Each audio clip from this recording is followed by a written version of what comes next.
So tonight, our first hero that's going to talk to us is Joe Jaworski. Joe is running for Attorney General.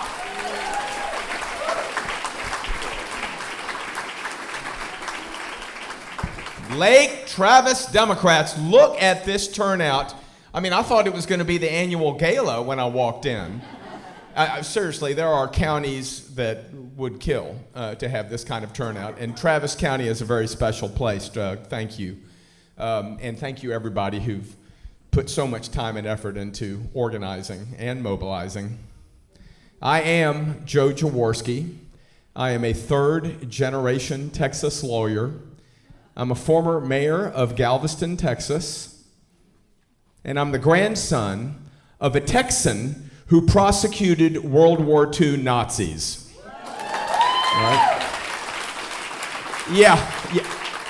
And he prosecuted the President of the United States and won.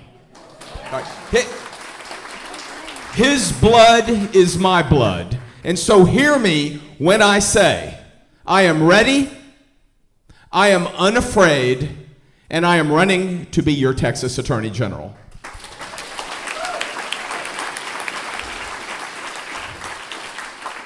I'm running because justice can never be for sale. I will lead with integrity, not indictments, and I will fight the bullies. I'll stand up to Trump and his MAGA agenda. Let's be clear, this race is about a lot more than laws and courtrooms. It's about the heart and soul of who we are as Democrats and who we are as Texans. And I've spent my life and legal career in fights that demand heart and soul. When I was Galveston mayor, I fought for my community to rebuild after Hurricane Ike.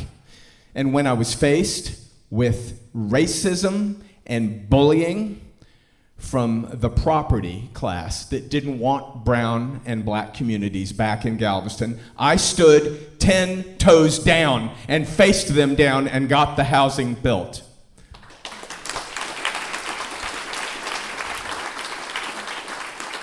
I tell you this story because it is important that you have a choice in the Democratic primary, that you pick the fighter and you pick the real Democrat. When I was working as a plaintiff's trial lawyer, I learned a thing or two about using the courts to achieve justice. After Hurricane Ike flooded my home and flooded 80% of all structures in Galveston, we were truly washed out. The structures were uninhabitable. And it was remarkable because I was running for the state Senate, District 11, and lost my race. Someone needed to run against this Republican. It was a heavily gerrymandered district, and someone needed to blow the whistle on Mike Jackson, so I picked that card. But Hurricane Ike hit 6 weeks before Election Day. I lost my race, but Barack Obama won, and so that's a pretty good trade-off. The reason I'm telling you this is 6 weeks later, the University of Texas Board of Regents, all appointed by Rick Perry, met in El Paso and had a lovely catered lunch in executive session.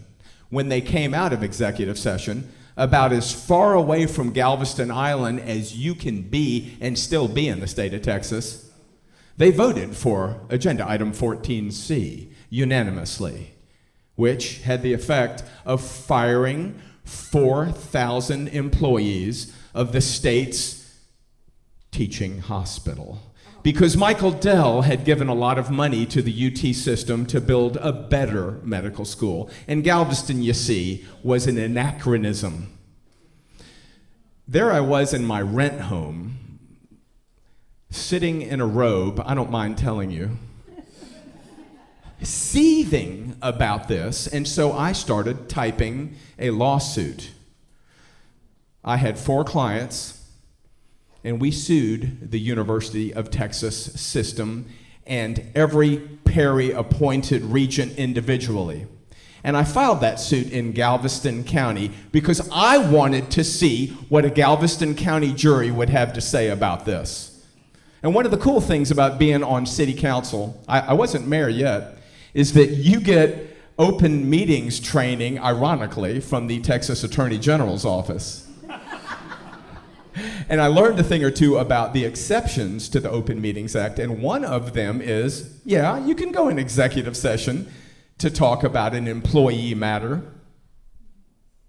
if the employee asks for it.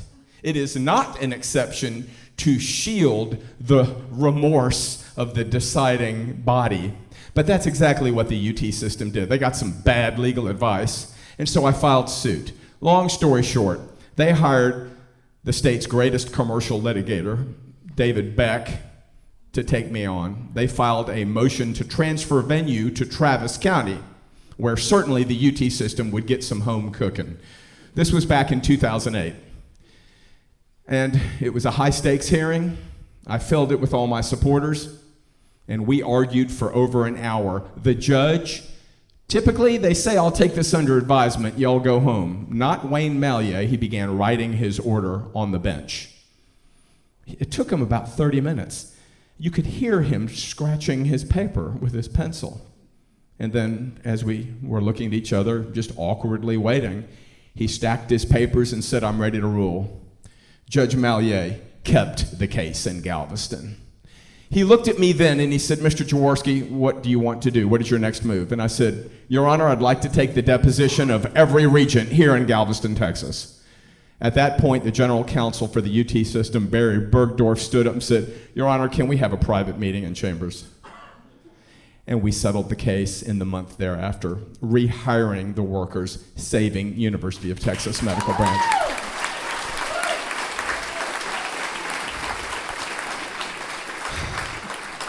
I was elected mayor 9 months later. The first mayor elected after Hurricane Ike did the damage. Housing and Urban Development had given Galveston $1 billion to rebuild. By the time I took the oath, we had spent about a third of it, $300 million plus. Housing and Urban Development called me and said, Mayor, we want to make sure that you know where this money's coming from. Obama was president, Nancy Pelosi was speaker, Harry Reid was majority leader. The Democrats delivered. Texas Democrats made sure of it. Not our congressman, because Galveston's congressman was Ron Paul, okay? And you can thank the Black Ministers Coalition in Galveston, who said unacceptable, and they called the congresswoman Sheila Jackson Lee and Al Green, and they walked our leadership team through the United States Capitol. So, when I was mayor, they called and said, now just make sure you rebuild the public housing that was destroyed. After all, this money came from Housing and Urban Development. I decided to take a page out of another Texas Democrat's book, Henry Cisneros, who was HUD secretary under Clinton. And we built back mixed income developments, which, for those who know, require tripling the number of units for doctors and lawyers, nurses and firemen, and yes, income-eligible public housing tenants. Well, when I made this announcement, the racists in Galveston came out of the woodwork, but even more disappointing, the landlords. Because for a long time, wealthy people in Galveston had been told by their financial advisors, buy old homes in the neighborhoods and rent them out to the government as Section 8. Well, they didn't like the idea that Mayor Jaworski had a new, bright idea. Anyway, we went forward with it, and the cabal came after me. It was brutal. They threatened me physically, and we made sure to insist that this housing was built. Last story. They called me about a month before the election and said, here's the deal. You undo this ridiculous plan, and we'll pull the opponent that you have. Well, I told them all to go to hell. I lost my election, but we got the housing built because what's more important, a career in politics or letting everyone come home? I think I know the answer. The road ahead will not be easy, Corey, but I know it's our road to walk together. So, Lake Travis, I say it starts right here. Let's go out and show the state, let's show the nation what true Democratic leadership looks like. It looks like this. I'll never lie to you. I can't be bought, and I have your back. Thank you.